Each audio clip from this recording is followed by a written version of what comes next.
என் இனிய தமிழ் நண்பர்களுக்கு புரிசைரா சுந்தரின் அன்பான வணக்கங்கள்.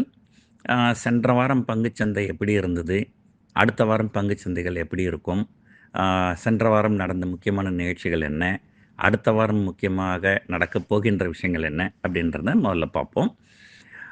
போன வாரம் என்ன நடந்ததுன்னு சொன்னால், அதுக்கு முன் வாரம் வரைக்கும் மார்க்கெட் ரொம்ப பேரிஷா இருந்தது.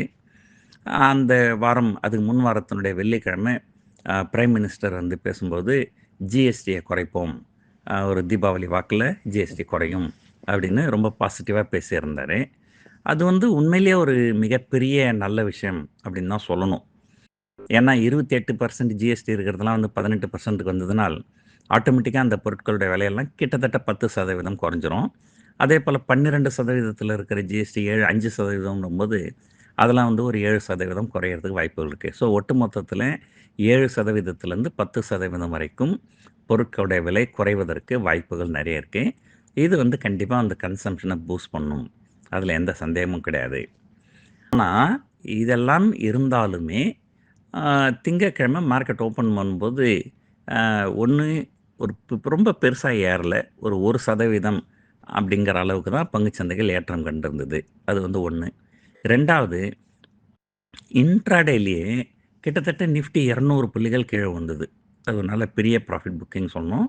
ஒரு ரொம்ப நல்ல விஷயம் வரும்போது அந்த மாதிரி ப்ராஃபிட் புக்கிங் வரக்கூடாது.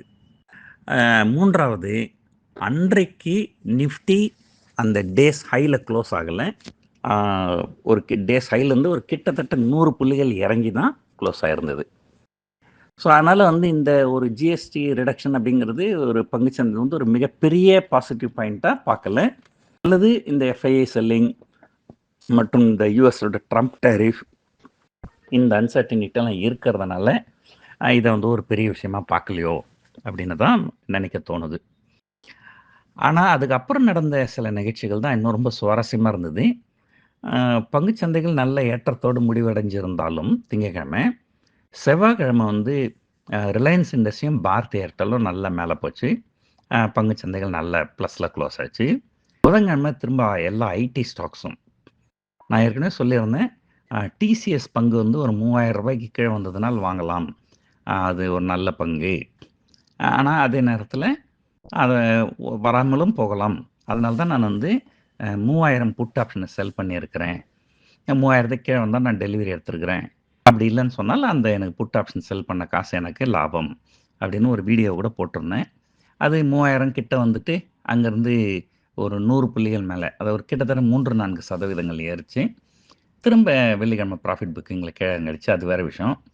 ஸோ திங்கட்கிழமை பிரைம் மினிஸ்டரோட ஸ்பீச்சு, செவ்வாய்க்கிழமை வந்து ரிலையன்ஸ் இண்டஸ்ட்ரீஸ், பாரதி ஏர்டெல், புதன்கிழமை ஐடி ஸ்டாக்ஸு, வியாழக்கிழமை நான் காலையில் பேசியிருந்தேன் இன்றைக்கி பேங்கிங் ஸ்டாக்ஸ் மேலே போகுமா அப்படின்ட்டு.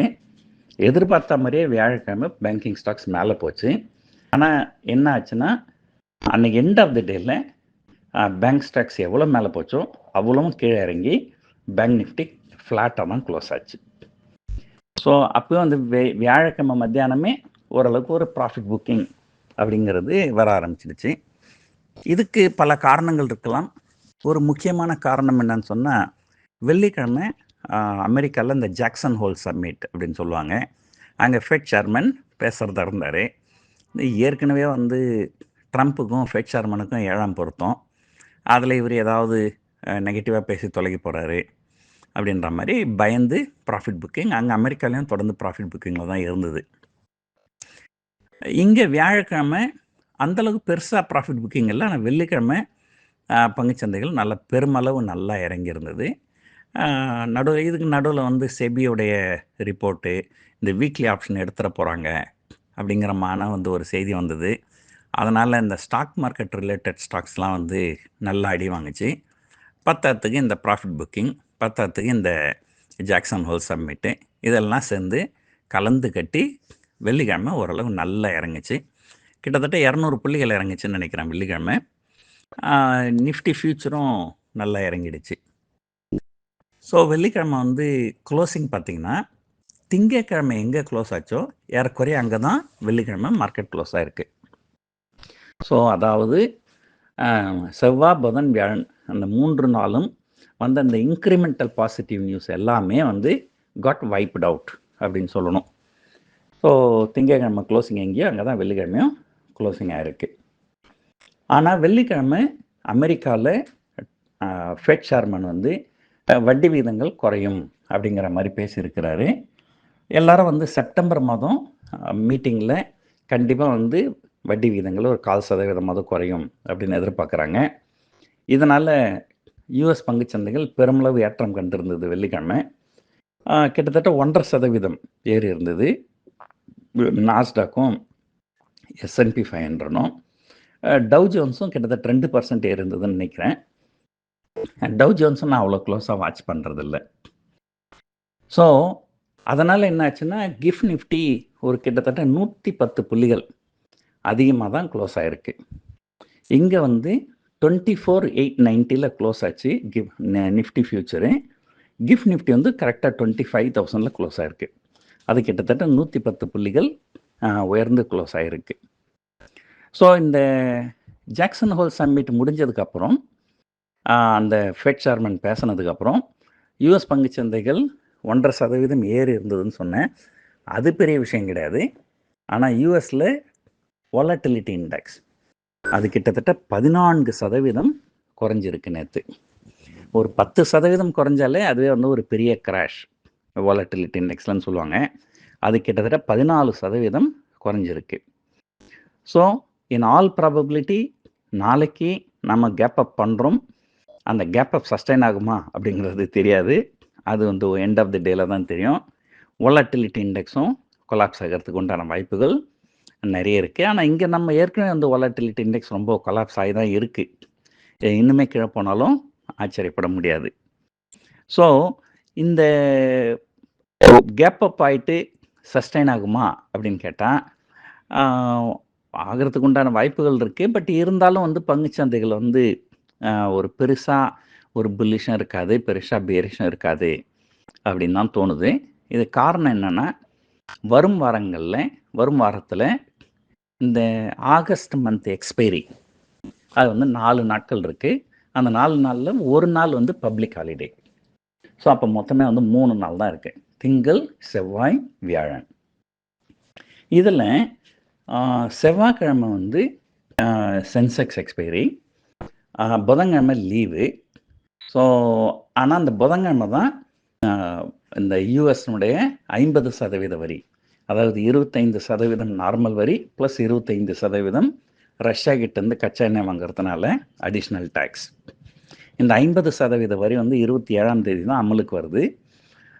அது வந்து அதுக்குள்ளார ஏதாவது நெகோஷியேட் பண்ணி அந்த 25% எக்ஸ்ட்ரா வரியை வந்து மேபி இன்னொரு 1 மாதத்துக்கு தள்ளி வைக்கிறேன் அப்படி இப்படின்னு ஏதாவது ஒரு செய்தி வந்ததுனால் அது நம்முடைய பங்குச்சந்தைக்கு ரொம்ப நல்லதாக இருக்கும்.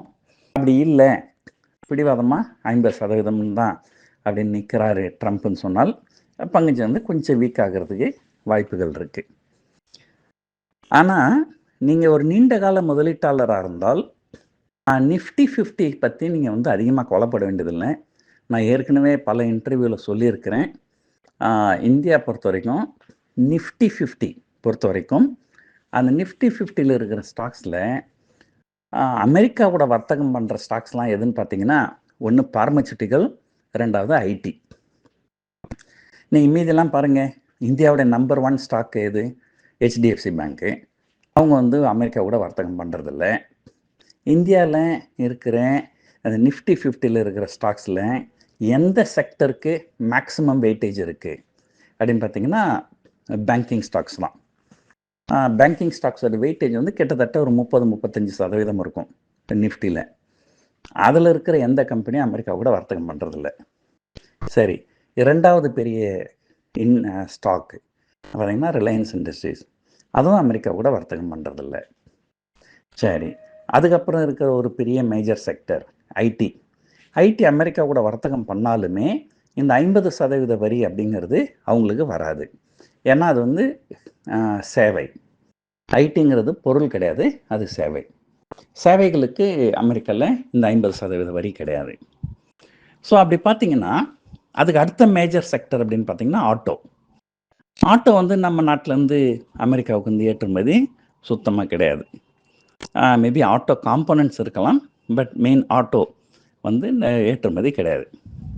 ஸோ ஒட்டுமொத்தத்தில் பார்த்தீங்கன்னா பார்மசூட்டிக்கல் இண்டஸ்ட்ரி தவிர வேறு எந்த செக்டருமே நிஃப்டி 50ல் இருக்கிற செக்டர் எதுவுமே இந்த அமெரிக்கா வரியினால் பாதிக்கப்படாது. அதனால் இந்த நிஃப்டிக்கு இருக்கிற டேமேஜ் ரொம்ப ரொம்ப குறைவாக தான் இருக்கணும். இருந்தாலும் பங்குச்சந்தைகள் எப்பவுமே சென்டிமெண்ட்டை வச்சு தான் மார்க்கெட் ஓடும். ஸோ அதனால் அடுத்த வாரத்தில் நான் பொதுவாக சொல்லுவேன், முதல் 3 வாரங்கள் வாலட்டைலாக இருந்ததுன்னா 4வது வாரம் இன்னும் அதிகமான வாலட்டிலிட்டியோடு தான் இருக்கும் அப்படின்னு சொல்லுவேன்.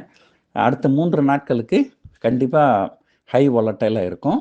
ஆனால் இந்த ரீசன்ட் ஹை 25,100 அதை தாண்டறதுக்கு கொஞ்சம் கஷ்டப்படும் அப்படின்னு தான் தோணுது. ஒருவேளை இந்த ட்ரம்ப் டேரிஃபை கொஞ்சம் எக்ஸ்டெண்ட் பண்ணாங்கனால் அது ஏறலாம்.